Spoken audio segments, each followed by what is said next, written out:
Richard, thank you so much for coming on the Easy Pray podcast today. I appreciate it, Chris. Any opportunity to talk about taxes, I take full advantage of it. And I'm sure at parties that is not the thing that people want to talk to you about.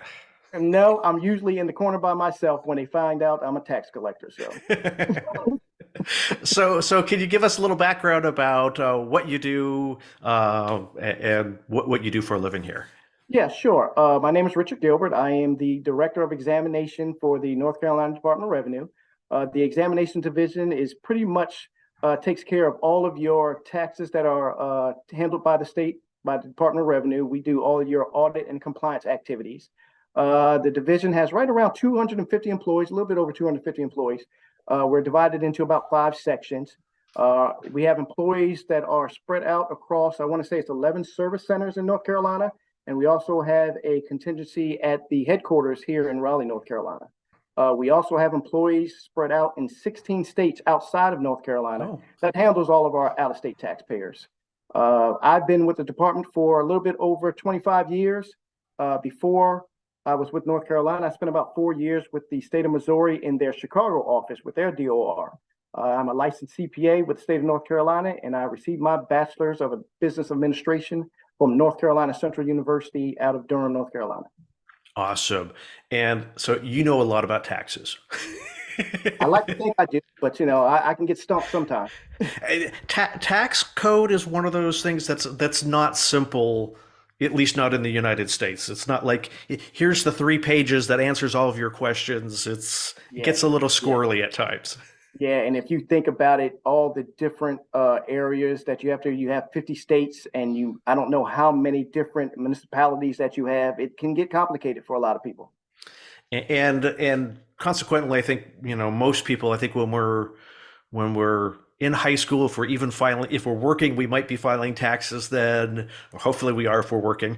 In college, maybe we're working, maybe we're not, and Yeah. the online tax stuff gets easy. But once you start getting married and having kids and Yeah. houses and I will tell you, my wife, she doesn't know anything about taxes, but she assumes that I know everything about taxes, and I do taxes all day. So it's tax season. I don't want to prepare taxes, so I want to go hire someone to do it. He says, "No, no, you can't do that. You are a tax auditor. You have to prepare our taxes." So I have to get in there and nail them out, break those things out of there, and it's difficult, but it's something I do every year, and everyone has to do it. So you have to find the right tax preparer and someone that you can trust to do that job. So.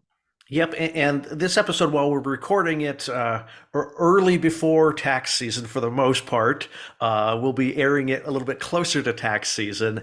And, I think it's one of those things that very often I don't think people are thinking in advance about their taxes. And it's, coming up on tax day is like, oh, I've got to find a preparer.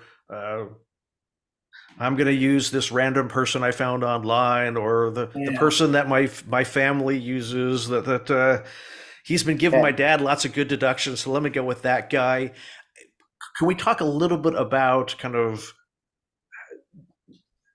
nobody wants to pay taxes, Right. and we all understand that in society we need to, but we understand that there's rules about taxes that we things that we want to minimize our tax exposure. Let's use Yeah. that phrase. Pay Yeah. the minimum amount of tax that we can legally. That's Um, right. and so that kind of leads to, with any industry, there always is people who are going to overpromise things. Hey, I can get you more tax money back than anybody else can, and Yes. they may or may And not be doing something appropriate. So let's talk kind of about some tax preparer stuff, and then we'll go yes. on into some other taxes. Yes. And I will tell you that is a big deal with us with tax season coming along. Fraudulent preparers are something that we have to deal with a lot at the Department of Revenue. And I will say this. The vast majority of tax preparers provide you with great service. They do what they're supposed to do for their clients. They make sure that they bill those returns accurately. There's a small few that deliberately try to cheat on your return. And those are the ones that are trying to sell you a bill of goods where they're trying to tell you, I will get you the largest refund out there. And I understand that most people, they're not trying to pay more taxes than what Yeah. they should be. But if your sale point is I'm going to get you the largest tax, you may want to run away from that because they're not focusing on the actual, which is trying to be sure your return is reported accurately. So you want to be sure that you steer away from those type of peoples and who, for the ones that do that, for those fraudulent preparers, I need to warn them that is tax fraud and it is a felony punishable by fines and prison time. And Ooh, we that have over the years made sure that we went after those fraudulent preparers to be sure that they understand that they cannot be out there committing fraud on our taxpayers. So we do take steps to try to prevent that. So is it a mix of preparers that are legitimate in terms of they're a CPA and they're just they've taken something that was maybe a gray area and we're just going to push it and we're going to report more, we're going to inflate numbers, we're just going to lie on our taxes? Or is it Right. people that are they're not qualified to be doing taxes, they're just trying to collect money and throw random numbers in forms? Well, I will tell you this, and maybe I'm just a little biased because I am a CPA, so I don't want to throw any shade on my counterparts. Most of them, they have different things that they're required to do every year to keep up to speed. So you're probably going to get, you're safe if you're getting a good CPA. There is always going to be someone out there that doesn't meet those qualifications. Yeah. So I'm all right with that. But for the most part, tax preparers, people that are filing these small individual returns who do not want to pay a CPA $150 an hour, they go to smaller preparers who actually can get registered with the IRS. These people are not necessarily in the gray area where we'll get into a lot with CPAs about Mhm. how you interpret the statute. These are people who are actually saying if I gave $1,000 in contributions, they're probably upping your contributions to $10,000. Or they're saying that you have more expenses on your Schedule C. I've had a taxpayer who, once we looked at her return and we pointed out to her that you have a Schedule C, she didn't even know what that was. Yeah. She wasn't even aware that she had a business, more or less take deductions on a return for one. So there are people out there who are really just trying to almost branding for them where they want you to go out and be the advertising for them where, oh, I got this huge refund last year, you need to go see this person. That's what they're trying to do. Those are the ones you really need to watch out for. Be careful about those preparers. And I will tell you, if you are picking a preparer, if they come to you talking about I can obtain the largest refund for you, you might want to just step back a little and ask a little bit more questions about that preparer. If any preparer gives you a blank return and tells you just to sign it, run away because you are responsible for that return. So you need to, before you sign it, you need to know everything on it. And if you find a tax preparer that's telling you, I'll base my fee on a percentage of your refund, again, that's a no-no for you. Do not engage with those types of people. Yeah, to me, that's always a warning sign. If they have a financial incentive to, if they have more than just an hourly financial incentive, if they Yeah. have Yeah. a financial, if they get a bonus for getting you more of a return, Yeah. that starts to That's be, that's a little shady there. yeah, it just your intentions and their intentions may not align at that point. Hmm. Hmm. So, what are some of the questions or qualifications that a person should, asking about a tax preparer? Hey, before you do my taxes, I want to know more about your business and what you do. What are the questions that they should be asking? They should be really asking for references like you would do anyone. If you're going with any type of service provider, whether someone building your house, you want to get references. You should do the same thing with if you're engaging any type of tax preparer. The tax preparer should have a what we call preparer's tax identification number, where they Hmm. have to register with the IRS. They should be willing to give that to you, and they should also be willing to sign your return and provide you with a copy.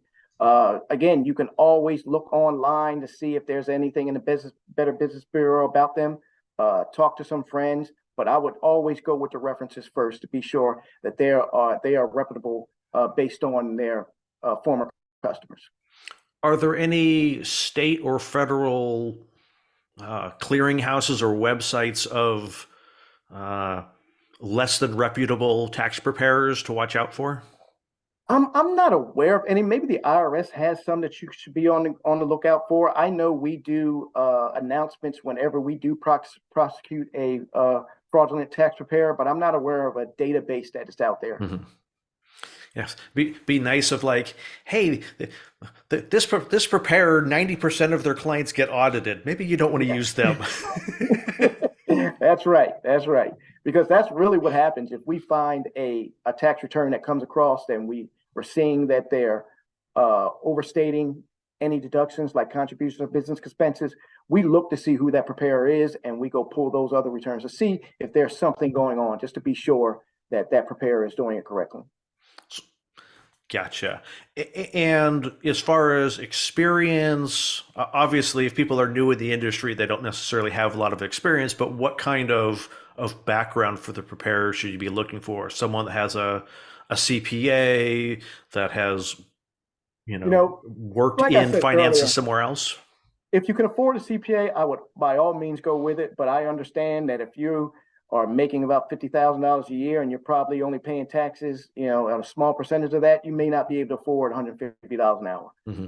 But you should, that preparer should be able to show you where they learn to prepare. There's a lot of schools that different preparers can go to, where they picked up their skill from. You should be able to know if they passed any. I want to say the IRS requires them to register and maybe even take some classes before they can actually prepare returns. But you should get a clear understanding of their background and where they were able to obtain their skills to complete returns, and not just take anyone off the web or anyone from YouTube telling you how to do things. So Yeah, you definitely want to be cautious about YouTube tax professionals yes, and taking their yes, advice when they're not signing on your that's right. Because your they're filings. not going to be there. They're not going to be there when the auditor shows up. So you want somebody that you can rely on to actually defend your return if you are ever audited. So if you're taking YouTube advice, understand that YouTuber is not going to come and help you out when the auditor shows up.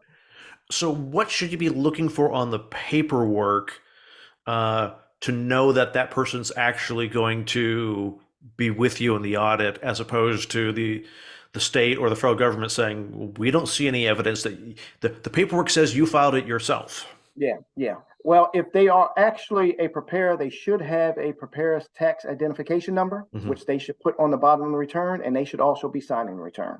But even with that, I will caution people that in the end, no matter who prepares the return, even if they put their PTIN on it and sign it, you are the person responsible for that. So I will be careful and thoroughly review any return that someone prepares for you.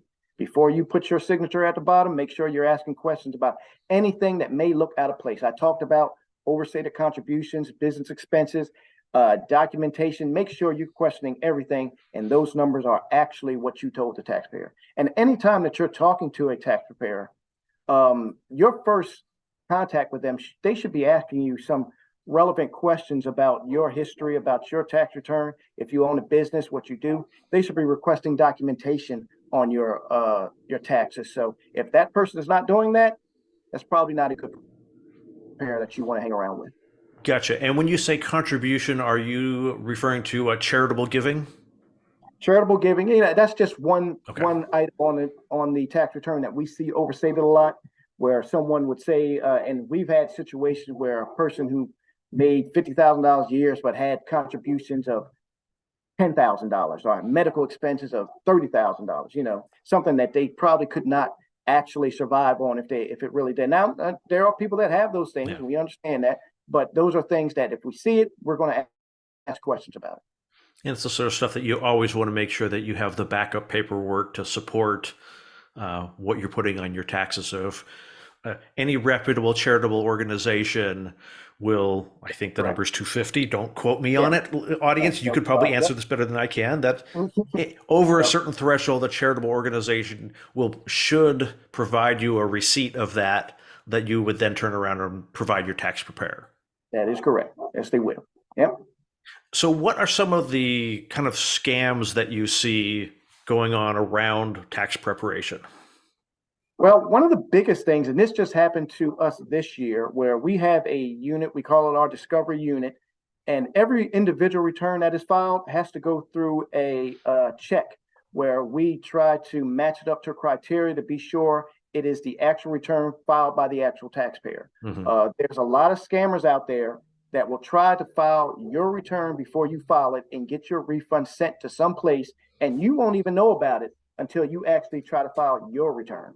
And once you file your return, we'll let you know that we've already received a return from you, and then there's a process that you have to go through.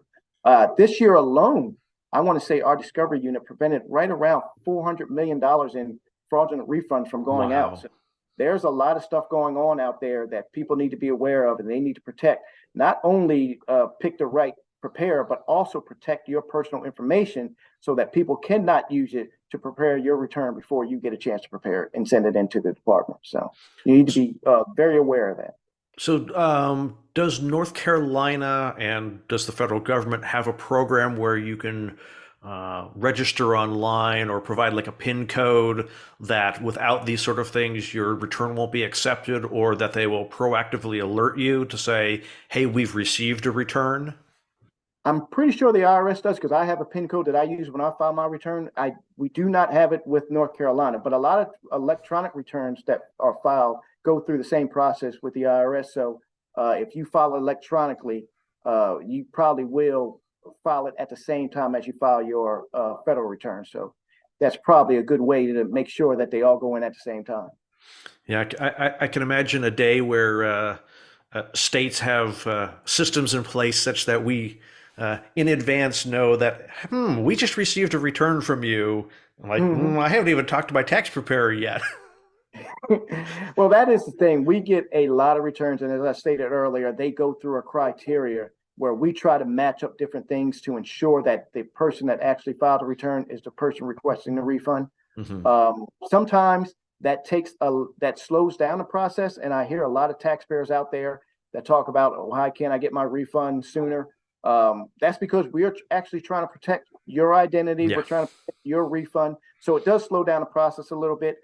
We do have a process where you can call in or even go to our website and check on the status of your refund. But there are things in place that do slow down the process. So if someone has, I'm a North Carolina resident, which I'm not, but assuming I was, and I filed my taxes, and someone else had filed fake taxes on my behalf, or not on my behalf, but fraudulent taxes, is there now a process for easily proving that that other return isn't really me? Yeah, we do have a process. We take information from a lot of places, not something that we like to put out there Hmm. in the environment because we do not want fraudsters finding a way around how we check and validate Yeah. returns. But we do have a process, that is for sure. But the our process is there to try to protect you. But the best way to protect yourself is to take the proper precautions of safeguarding your personal information, Hmm. making sure your social security number is not out there anywhere. I would even say make sure your personal computer is updated with the latest antivirus and firewall, keeping your password secure, checking your credit report. And finally, I would just tell you, if you want to beat the fraudster to the point, file your tax return as early as possible. Yeah, that's always a good solution, is be the first one there. Yeah. So I know one of the most, I've gotten these phone calls, and probably everybody on the planet, even if they're not even in the U.S., has gotten the phone call saying, "Hey, this is Agent Smith." Little matrix nod there. Agent Smith with the federal government. I'm a marshal and a sheriff. With your local police department, you haven't paid your federal income taxes, or there's been a fraud on your tax account. Um, we need money from you now. How do we kind of navigate when we're getting phone calls or correspondence to know whether they're legit or not? Right. I will tell you for the North Carolina Department of Revenue, we will rarely contact you via phone first. There are instances when we're dealing with larger corporations where that happens, but if we're talking about individual taxpayers, you are going to receive something in the mail from us first before anything. You're going to receive some type of notification from us letting you know that your taxes are under review, or even letting you know that your taxes, we found them to be underpaid. We will never call a person and tell them you have to pay and pay now. You always will have the opportunity to question or appeal any amount owed. So if you have someone calling you saying they're a tax collector and you need to pay now, no, that's not us. You always have the opportunity to question or appeal. We do not contact you through any text messages or social media, it's going to be through the mail. And the only time we really will contact you through email is after we've made that contact with you and we've set up and you can verify that, yes, this is the Department of Revenue and we have a issue with your tax return. It's only the email would only be as a follow up to an existing case that That's you've correct. already initiated contact via postal service. That's correct. That is correct.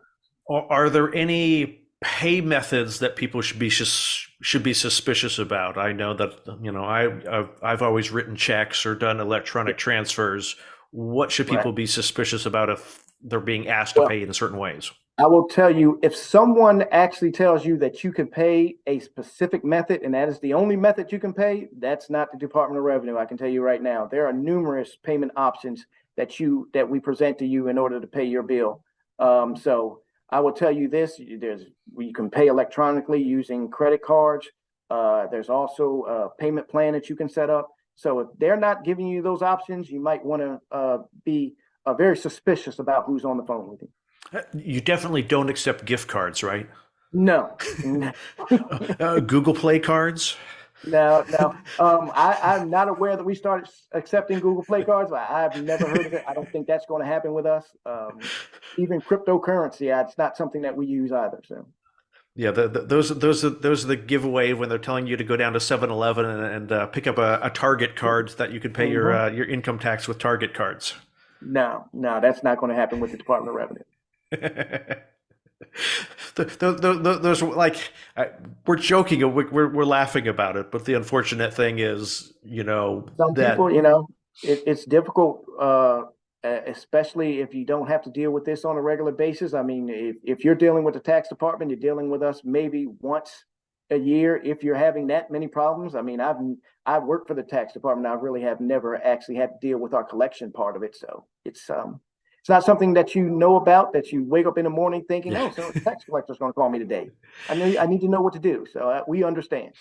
And I think it's one of those things that it is a significantly scary enough experience for someone to receive correspondence from the state or Yes. the federal government that I think it's something that I've been using a preparer for decades now.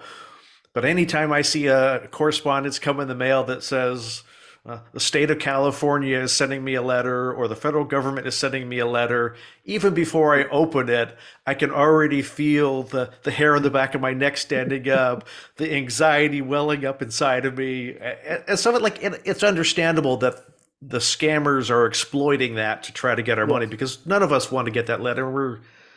We're scared out of our mind when we get that kind of correspondence. Yeah, and if I can touch on something else that is a problem for us, I talked about our security measures that we have in place and how sometimes when a return comes through, if it does not match up with what we believe to be the actual taxpayer, we will put that return to the side and we will assign it to an auditor, and an auditor will make contact with that taxpayer. Again, this is something that we will send through the mail. So we're using either the address on your return or the address that we believe to be the latest address per our system. Because there's a lot of times where people move and they'll update their address with DMV, but not necessarily have that on their return. So we Yeah, will look, see what is the latest address and then send it to that address. The biggest problem we have is people don't respond. yeah. So they'll call us after about 60 days asking about a refund, and we'll say, well, we sent you a letter, we need additional information. And they say, oh, I'm sorry, I just never opened that letter. Open that letter. There may be something in there that you need to deal with immediately. So if you have that, and another thing, make sure you're updating your address. I mean, I remember when I was a kid, especially when I was in college, I would move every year. Hmm. I still had the same address on that I first had on my driver's license. So if someone was trying to contact me, they couldn't do it through my driver's license. It's very important that you update that address information so we have the latest. So when we reach out to you that there's a problem with your tax return, you can get a quick response. So Yeah.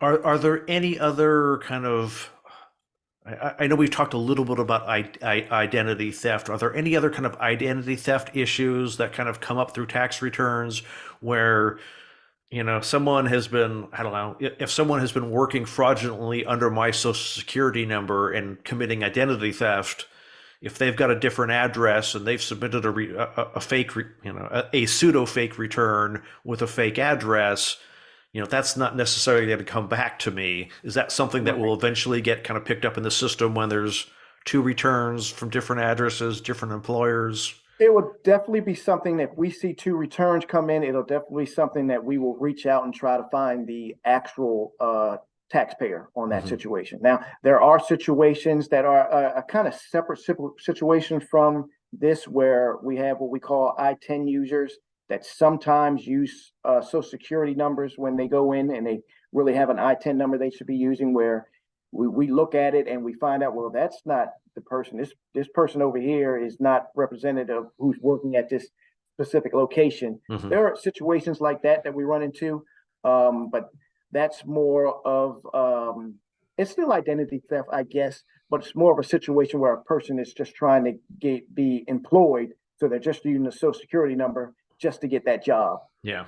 They aren't actually filing any tax returns. So it may be that a person that social security number will show up um, with some FICA payments or state employment tax payments that, and the person never worked that job. So there Hmm. are situations that will come out in the when we try to compare returns, and we'll try to inform people that that's what's going on. But the person that's not working probably would never even know that someone's using their social security number fraudulently. They would just probably find out if we say, well, you owe some taxes based on this social security number, and then that's when that would come up. But they're two different subjects, but it's Yeah. still identity theft though. Are either of those things that might get discovered through monitoring your credit, that all of a sudden a different name shows up on your credit or some other address? Yeah, I would say that if something pops up where some credit or something or loan that you did not have, you can probably be sure that someone probably has your identity and using your social security number. So you probably want to be sure that they have not used it to file tax returns because they will try to take advantage of you any way they can. And just to get free money in Yeah. filing a fraudulent refund is a quick way to do it. So. Yeah. Anything else that you have to add as we wrap up here? I would just say be sure that if you get information from us requesting additional information, that you have your all everything that you have to secure and validate your ID, like state driver's license, passports, employee identification, your social security, and a copy of your wage and tax returns. Make sure you have all that stuff when we request it. It'll help you go through the process a lot quicker. And that's what usually slows a lot of people down when they're getting their refund. We're just trying to verify that your refund is actually due to the person that's requesting it. We Hmm. don't want to pay anyone else. So any way that you can help us out in securing that information as quickly as possible will help you out in the long run. Awesome. Are there resources that the Department of Revenue in North Carolina provides to the public? Yes, I will say there's a host of things on our website. It goes into a lot more detail than what I went into today. But if you go to ncdor.gov, just simple ncdor.gov, and you hit that website, you'll see a bunch of things that will help you navigate through the tax world, especially if you are trying to find out where your refund is. There's an actual page on there where it says, "Where's my refund?" And you can click on that, enter your information, and we will give you the status of your refund, where it is. It usually goes through about 3 stages through the refund process, and we'll let you know which stage it's in. If it's in a stage where it's been there for over 60 days, more than likely it's because we have found that return does not match our criteria, and we're sending you or requesting additional information on that return. So in that situation, definitely reach out to us. There's usually an auditor assigned, and we can help you out with that. If you do not have access to the internet, you can always call us 1-877-252-3052. That's 1-877-252-3052.